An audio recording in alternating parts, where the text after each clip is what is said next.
This is the Global Chess Committee, and they recently voted this move the most overpowered in all of chess opening theory in the entire universe. It was played by the recently married Magnus Carlsen on move 1 in this titillating Tuesday game, an online event. They get a second back per move, that's called excrement, and his opponent is Grandmaster Jose Jerez. He opens with the principled e5, expecting some more normality maybe, but Magnus now plays the explosive c4, knight f6, and it just gets better, because does he develop a single piece off the Etienne back row? No, he pushes another juicer, and the juicers just keep on juicing, breaks every rule, and wins in 30 move. This is why he's the world's #1 grandmother. We now see this pawn to c-ships to fight for the center. These are some standard developing moves. Magnus does none of them. He plays g4 here, and already Andrea starts spinning the beats. We love it. What should you do in response? Mushrooms. Well, h6 is prudent to stop g5. You can take and take, and there's a pin down here. Or d5 is good even, but not played. We get g6, makes you wince a little bit, because now that pawn can be used as a hook. Magnus strikes in the center with d4 for the score, and now yes, there's a threat to take this pawn, but you really have to fight for that central space now. And if white does this to kick your knight, well, you just opened the bishop, so now this pawn was attacked twice, the knight's safe, etc. Black's doing well, so Magnus wouldn't have played that takes move upon d5, but fine, not played. We get d6. This is why I mentioned what should have been played, because now Magnus can play his 6th pawn move, sideline the pony, and then play his 7th one, and it's a bit of a deadly one, because after pawn recaptures, look what's happening here. Bang! The strong female leads, leaving the show.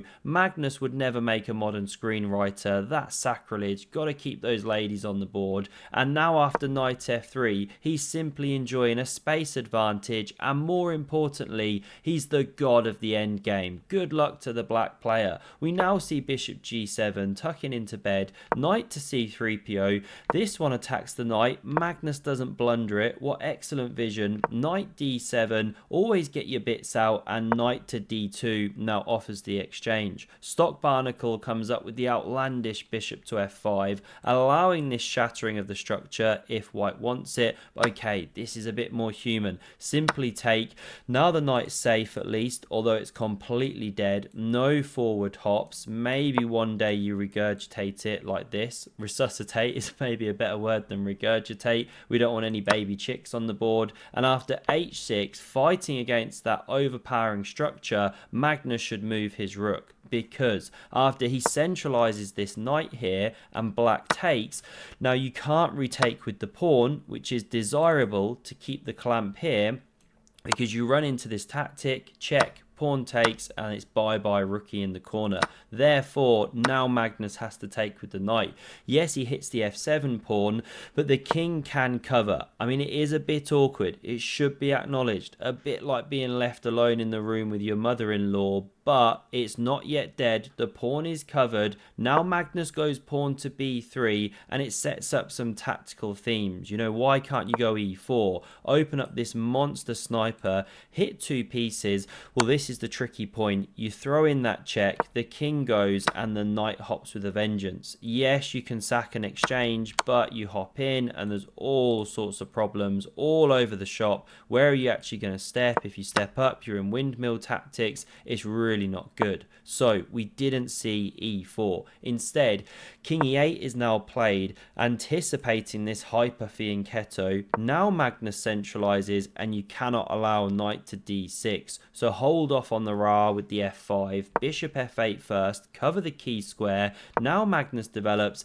and this one finally comes on the board. This is what wouldn't have been allowed if you had the pawn here, right? You could play the awesome overpowered en passant. But okay, the game game is the game. Magnus now has to drop back, and surely you take there. Everyone and his dog wants to saddle white with a pawn structure that only a mother could love, but for some reason Jose turns it down. Decides instead to bring this one back into the game there, Franken bishop, but now Magnus could take if he wanted to. He doesn't want to do it. He instead plays the rook to the center of the board. Makes some sense. King e7, and now we get r2 d2, and Magnus announces it at the board, of course. He knows his Star Wars robots. Unlike Hikaru, he's still stuck trying to remember the names. h5 d2, h5 d2, h5 d2, h5 d2, h5 d2, c5, h5 d5, e1, e1. Someone really ought to help him out one of these days. And now finally we see the shattering of the pawn structure here,